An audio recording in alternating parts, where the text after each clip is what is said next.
আমাদের সবার প্রিয় আমাদের মুখ্যমন্ত্রী মাননীয় শ্রী শুভেন্দু অধিকারী মহাশয় এসেছেন। আমরা আনন্দিত।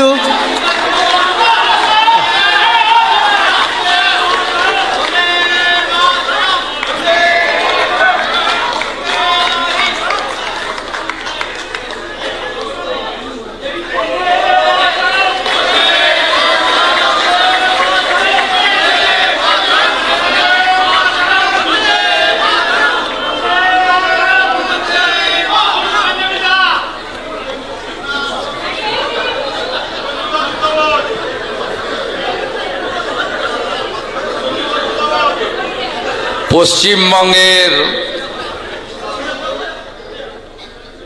প্রশাসনিক প্রধান হিসেবে শৃঙ্খলমুক্ত পশ্চিমবঙ্গ, বাঁধনমুক্ত পশ্চিমবঙ্গ,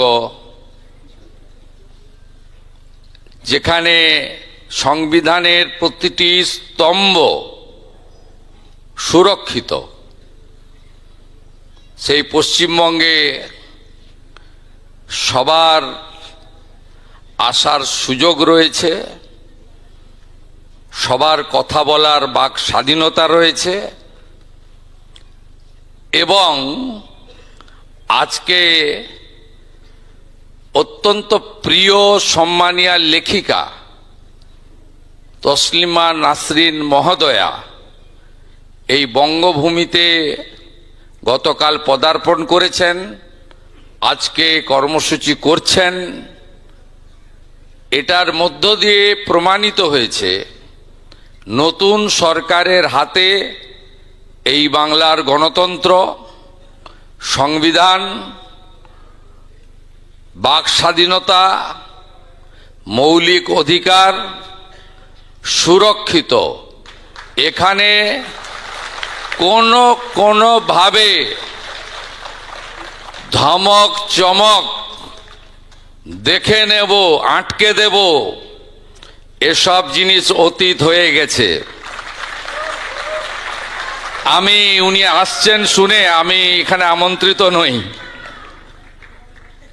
আসছেন শুনে আমি শুধু মুখ্যমন্ত্রীও নয়, তথ্য সংস্কৃতি দপ্তরেরও মন্ত্রী। আমি উনাকে স্বাগত জানালাম বন্দে মাতরমের ১৫০ ঋষি বঙ্কিমচন্দ্রের ছবি দিয়ে। পশ্চিমবঙ্গে আপনি স্বাগত। আপনি লেখিকা, আপনার লেখা সবাই পড়ে, আপনার গুণগ্রাহীর সংখ্যা প্রচুর। আপনি এখানে ভালো করে বলুন এবং পশ্চিমবঙ্গে যে ব্যবস্থার পরিবর্তন হয়েছে সেইটা নিশ্চিতভাবে আপনার অভিজ্ঞতায় আপনি দেখেছেন। একবার নয়, আপনি যখনই মনে করবেন বারে বারে আসবেন। সুরক্ষিত পশ্চিমবঙ্গে আপনাকে নিরাপত্তা দেওয়ার দায়িত্ব রাজ্যের মুখ্যমন্ত্রী তথা পুলিশ মন্ত্রী শুভেন্দু অধিকারীর। সবাই খুব ভালো থাকবেন, সবাই খুব ভালো থাকবেন। শুধু মুখের পরিবর্তন হয়নি, ব্যবস্থারও পরিবর্তন হয়েছে।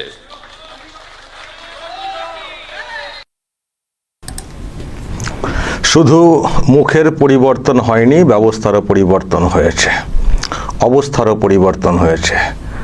যে তসলিমা নাসরিনকে এই বাংলা ছেড়ে চলে যেতে হয়েছিল এবং পরবর্তী সময়ে যে সরকারটা এসছিল তারাও আনার সাহস পায়নি।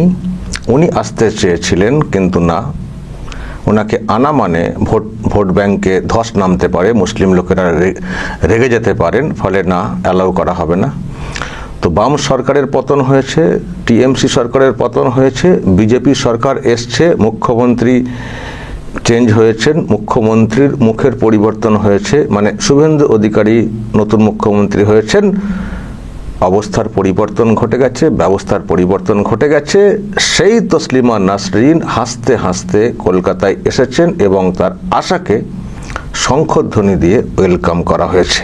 আর পুলিশ মন্ত্রী, মুখ্যমন্ত্রী বলছেন আপনি যখন খুশি, যতবার খুশি আসবেন, আপনাকে নিরাপত্তা দেওয়ার দায়িত্ব মুখ্যমন্ত্রী, পুলিশ মন্ত্রী শুভেন্দু অধিকারীর।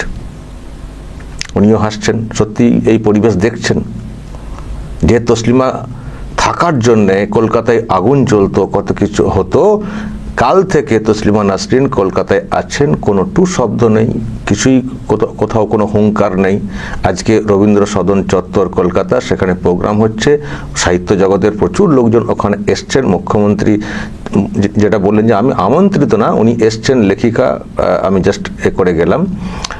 তো কোনো সমস্যাই নেই, খোঁজ নিয়ে দেখুন আশপাশে কোনো লোকজনই নেই উগ্রপন্থী যারা ওই park circus, 7 point, Ripon street বা আরও কৈখালি বা এই যা হয় না বিভিন্ন জায়গায় যারা সব ক্ষোভ বিক্ষোভ দেখানোর চেষ্টা করেন।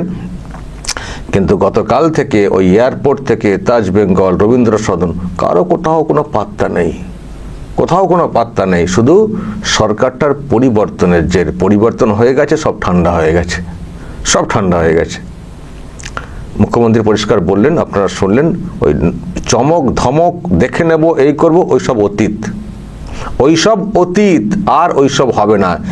এখানে বাক স্বাধীনতা আছে, যে যার মত প্রকাশ করতে পারবেন, বলতে পারবেন নির্দ্বিধায়, নির্বিঘ্নে, কোনো সমস্যা নেই। সব যা ছিল সব অতীত হয়ে গেছে, পাস্ট। এখন শুধু সামনে দেখা আর সবার বাসযোগ্য করে তোলা এই বাংলাকে, সেটাই উনি করছেন। একটা অল্প সময়ের মধ্যে সংবর্ধনা জ্ঞাপন, ছোট্ট একটা বক্তব্য, নিজেই দেখলাম মাইকে চলে গেলেন, একটু সময় চেয়ে ছোট্ট একটা বক্তব্য দিয়ে তসলিমা নাসরিনকে যেমন বর্তমান অবস্থার ব্যাপারে বোঝালেন। আশা করি তসলিমা নাসরিন এসে নিজেও বুঝতে পারছেন সত্যি কি দেখে গেছিলাম, আজকে কি দেখছি, কি সুন্দর উষ্ণ অভ্যর্থনা, কোনো সমস্যা নেই, কাঁধ ধরে চলে গেলেন। আর মুখ্যমন্ত্রী এমনিতেই জানেন খুব জলি টাইপের আর কি, খুব হাসি খুশি, কিন্তু মেজাজও কড়া।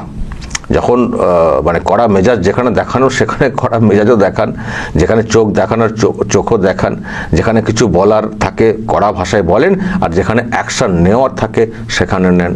আবার সব জায়গায় অহংকার, মুখ গোমরা করে থাকা, মানে ওই রকম ব্যাপার স্যাপার না, সবার সঙ্গে খুব খোলামেলা মেশেন এবং খুব সাধারণ সিম্পল থাকেন, খুব সাধারণ সিম্পল থাকেন। আমি শুনছিলাম ওনার ঘনিষ্ঠ মহলে এক জায়গায় বলেছেন, আমার পরিবারের যাই থাক, আমার অন্যরা কে কী করেন আমার অত ভাববার দরকার নেই, কিন্তু আমি কি করি, আমি কোথায় থাকি, একটা 800 স্কোয়ার ফিট জায়গায় আমি থাকি, আমার কোনো চাওয়া পাওয়া নেই, আমার জীবনটা খুব সিম্পল লাইফ। ফলে আমি বাংলাটাকে নতুন করে দেখতে চাই, বাংলাটাকে নতুন করে গড়তে চাই। এই বাংলা সংস্কৃতির বাংলা, নানান আমাদের বাংলা সংস্কৃতি, সেখানে মানুষ আসবেন, মানুষ তার কথা বলবেন, পছন্দ না হলে পাল্টা বলতে পারেন, সেটাও বাক স্বাধীনতার জায়গা আছে। পাল্টা মানে কটাক্ষ না, মানে কটাক্ষ বলতে ওই খিস্তি দেওয়া না, অশ্লীলভাবে কিছু না, হুমকি হুঁশিয়ারি না, ওটা পাল্টা হলো না। পাল্টা হচ্ছে যুক্তিতে। তসলিমা নাসরিন যে বক্তব্য রাখেন বা লেখেন, যদি তার কাউন্টার কিছু বলার থাকে যেটা আপনাদের পছন্দ হচ্ছে না বলতে ওই মনের ইচ্ছা থেকে পছন্দ হচ্ছে না বললে ওরকম না, যুক্তি দিয়ে পছন্দ কেন পছন্দ হচ্ছে না সেটা যুক্তি দিয়ে কিন্তু এ করতে হবে, আনাড়ি পড়া না, কোনো ওই গোড়ামি জায়গা থেকে করলে কিন্তু হবে না। যদি আপনার যুক্তি থাকে আপনিও মত প্রকাশ করবেন। তসলিমা নাসরিন এই রবীন্দ্র সদন চত্বরে বা মঞ্চে যেমন বক্তব্য রাখবেন, কি বক্তব্য রাখেন আমি দেখব পরবর্তী সময় যদি ওটা নিয়ে একটা এপিসোড করা যায়। তো আপনারও যদি কিছু বলার থাকে আপনি যাবেন ওই মঞ্চে, সবার জন্য তো জায়গা খোলা, যাবেন, বলবেন, যুক্তি দিয়ে বলবেন। সাহিত্যের ব্যাপার আছে, সাহিত্য দিয়ে কথা বলবেন। তসলিমা নাসরিন কি করেছিলেন আর তসলিমা নাসরিন কেন এখানকার হিন্দুদের কাছে অনেক বেশি গ্রহণযোগ্য সেটা আমি কালকেই ব্যাখ্যা দিয়েছি। 92-এ বাবরি মসজিদ বিতর্কের সময় বাংলাদেশে ব্যাপক অশান্তি পাকানো হয়েছিল এবং সেখানে হিন্দুদের ওপরে প্রচুর অত্যাচার করা হয়েছিল, সেই দত্তবাড়ি থেকে শুরু করে নানান বিষয়। তো উনি ওনার লজ্জা নামক বইটিতে পুরো লিপিবদ্ধ করেছিলেন, লিখেছিলেন, প্রকাশ এসেছিল। ওনার জন্য ওখানকার অবস্থা মানুষ জানতে পেরেছিলেন, ওখানকার হিন্দুদের ওপরে, সনাতনীদের ওপরে কি অত্যাচার হয়েছিল। তো যার লেখনির মাধ্যমে তথ্য উঠে এসেছে, মানুষ জানতে পেরেছেন, এখানকার সনাতনী হিন্দুরা জানতে পেরেছেন, ফলে তাদের কাছে জনপ্রিয় তো অটোমেটিক তো একটা হবেই না বিষয়টা। আর শুধু কি ওটাই উল্লেখ করেছেন, উনি আরও ওনার জীবনের অভিজ্ঞতা, কত রকমের শোষণ, নির্যাতন, নিপীড়ন সহ্য করেছেন, সেগুলোও কোথাও উনি ফুটিয়ে তুলেছেন লেখনীতে। সেটাও সর্ব অংশের মানুষের কাছে গ্রহণযোগ্য হয়েছে বা তারাও কৌতূহল নিয়ে পড়াশোনা করেছেন। যেমন একটা বই দ্বিখণ্ডিত, আমি সেটা আপনাদেরকে শুনিয়েছি। আর কিছু ধর্মীয় বিতর্ক ব্যাপার স্যাপার ওঠে। আমি ধর্মীয় বিতর্কের মধ্যে কখনোই ওই রকম ঢুকতে চাই না। আমি বলি প্রত্যেক মানুষের নিজস্ব ধর্ম আছে, সেটা ভিতরের ব্যাপার, এটা নিয়ে জাহির করার কোনো দরকার নেই। আর নিজের ধর্মকেও যদি কখনো খারাপ লাগে সেটাও বাইরে চিৎকার করে বলার কোনো প্রয়োজন নেই। দরকার হলে আপনি নিজের রাস্তা দেখে নিয়ে আলাদা একটা করে নেবেন। আধ্যাত্মিক ধর্ম নিয়ে আমি কখনোই খুব বেশি মাতামাতি করতে চাই না। আধ্যাত্মিক ব্যবস্থা নিয়ে আমি কখনো মাতামাতি করতে চাই না।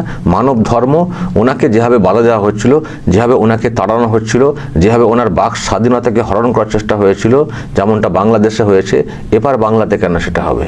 তাহলে আমরা কি আলাদা হলাম বাংলাদেশের থেকে? এটা আমার সব সময়ের বক্তব্য। তসলিমা নাসরিন যা বলেছেন, যা লিখেছেন, কিছু বলার জায়গা থাকলে, পাল্টা বলার জায়গা থাকলে বলবেন, ওপেনলি বলবেন। সোশ্যাল মিডিয়াতে এখন বলা যায় সেটাও বলবেন, কিন্তু এমন কিছু করবেন না যে এমনভাবে বলবেন তার জেরে একটা আরও গ্রুপ ছুটে আসবে, উস্কানি হবে, সেটা কিন্তু করবেন না। আর সেটা যদি করেন, আগে যা করেছেন, এই সরকারের আমলে যদি সেটা করেন, শুভেন্দু অধিকারী পুলিশ মন্ত্রী, মুখ্যমন্ত্রী, ইনি কিন্তু কাউকে রেয়াত করবেন না, এটা নিশ্চয়ই বুঝে গেছেন। এখানে আর ওই দাঙ্গা টাঙ্গা, উস্কানি, ওই ধরনের বিষয়, এসব কিন্তু আর এখানে হবে না, সব অতীত, যেটা আজকের দিনে তসলিমা নাসরিনের সামনেও বুঝিয়ে দিয়ে গেলেন মুখ্যমন্ত্রী। দর্শক বলবেন, মুখ্যমন্ত্রী যা যা বলে গেলেন তসলিমা নাসরিনের সামনেই, আর তসলিমা নাসরিনের চোখ মুখ দেখেই কি বুঝছেন, উনি কতটা স্বস্তি ফিল করছেন বাংলাদেশে, নিশ্চয়ই চোখ মুখ দেখলে আপনারা পরিষ্কার বুঝতে পারবেন। আগে আতঙ্কের চেহারা থাকতো, এখন খোলামেলা আপ্লুত বলা যায় যে একটা রাজ্যের সরকার বা এখনকার বাঙালি তারা কতটা স্বতঃস্ফূর্তভাবে তাকে ওয়েলকাম করছেন। নিশ্চয় দর্শক আপনাদের মতামত থাকবে, যা বলার বলবেন এবং নজর রাখবেন আরামবাগ টিভিতে। যোগ্য করে তোলা এই বাংলাকে, সেটাই উনি করছেন। একটা অল্প সময়ের মধ্যে সংবর্ধনা জ্ঞাপন, ছোট্ট একটা বক্তব্য, নিজেই দেখলাম মাইকে চলে গেলেন, একটু সময় চেয়ে ছোট্ট একটা বক্তব্য দিয়ে তসলিমা নাসরিনকে যেমন বর্তমান অবস্থার ব্যাপারে বোঝালেন। আশা করি তসলিমা নাসরিন এসে নিজেও বুঝতে পারছেন সত্যি কি দেখে গেছিলাম, আজকে কি দেখছি, কি সুন্দর উষ্ণ অভ্যর্থনা, কোনো সমস্যা নেই, কাঁধ ধরে চলে গেলেন। আর মুখ্যমন্ত্রী এমনিতেই জানেন খুব জলি টাইপের আর কি, খুব হাসি খুশি, কিন্তু মেজাজও কড়া। যখন মানে কড়া মেজাজ যেখানে দেখানোর সেখানে কড়া মেজাজও দেখান, যেখানে চোখ দেখানোর চোখও দেখান, যেখানে কিছু বলার থাকে কড়া ভাষায় বলেন, আর যেখানে অ্যাকশন নেওয়ার থাকে সেখানে নেন। আবার সব জায়গায় অহংকার, মুখ গোমরা করে থাকা, মানে ওই রকম ব্যাপার স্যাপার না, সবার সঙ্গে খুব খোলামেলা মেশেন এবং খুব সাধারণ সিম্পল থাকেন, আমি শুনছিলাম ওনার ঘনিষ্ঠ মহলে এক জায়গায় বলেছেন, আমার পরিবারের যাই থাক, আমার অন্যরা কে কী করেন আমার অত ভাববার দরকার নেই, কিন্তু আমি কি করি, আমি কোথায় থাকি, একটা 800 স্কোয়ার ফিট জায়গায় আমি থাকি, আমার কোনো চাওয়া পাওয়া নেই, আমার জীবনটা খুব সিম্পল লাইফ। ফলে আমি বাংলাটাকে নতুন করে দেখতে চাই, বাংলাটাকে নতুন করে গড়তে চাই। এই বাংলা সংস্কৃতির বাংলা, নানান আমাদের বাংলা সংস্কৃতি, সেখানে মানুষ আসবেন, মানুষ তার কথা বলবেন, পছন্দ না হলে পাল্টা বলতে পারেন, সেটাও বাক স্বাধীনতার জায়গা আছে। পাল্টা মানে কটাক্ষ না, মানে কটাক্ষ বলতে ওই খিস্তি দেওয়া না, অশ্লীলভাবে কিছু না, হুমকি হুঁশিয়ারি না, ওটা পাল্টা হলো না। পাল্টা হচ্ছে যুক্তিতে। তসলিমা নাসরিন যে বক্তব্য রাখেন বা লেখেন, যদি তার কাউন্টার কিছু বলার থাকে যেটা আপনাদের পছন্দ হচ্ছে না বলতে ওই মনের ইচ্ছা থেকে পছন্দ হচ্ছে না বললে ওরকম না, যুক্তি দিয়ে পছন্দ কেন পছন্দ হচ্ছে না সেটা যুক্তি দিয়ে কিন্তু করতে হবে, আনাড়িপনা না, কোনো ওই গোড়ামি জায়গা থেকে করলে কিন্তু হবে না। যদি আপনার যুক্তি থাকে আপনিও মত প্রকাশ করবেন। তসলিমা নাসরিন এই রবীন্দ্র সদন চত্বরে বা মঞ্চে যেমন বক্তব্য রাখবেন, কি বক্তব্য রাখেন আমি দেখব পরবর্তী সময় যদি ওটা নিয়ে একটা এপিসোড করা যায়। তো আপনারও যদি কিছু বলার থাকে আপনি যাবেন ওই মঞ্চে, সবার জন্য তো জায়গা খোলা, যাবেন, বলবেন, যুক্তি দিয়ে বলবেন। সাহিত্যের ব্যাপার আছে, সাহিত্য দিয়ে কথা বলবেন। তসলিমা নাসরিন কি করেছিলেন, আর তসলিমা নাসরিন কেন এখানকার হিন্দুদের কাছে অনেক বেশি গ্রহণযোগ্য, সেটা আমি কালকেই ব্যাখ্যা দিয়েছি। 92-এ বাবরি মসজিদ বিতর্কের সময় বাংলাদেশে ব্যাপক অশান্তি পাকানো হয়েছিল এবং সেখানে হিন্দুদের ওপরে প্রচুর অত্যাচার করা হয়েছিল, সেই দত্তবাড়ি থেকে শুরু করে নানান বিষয়।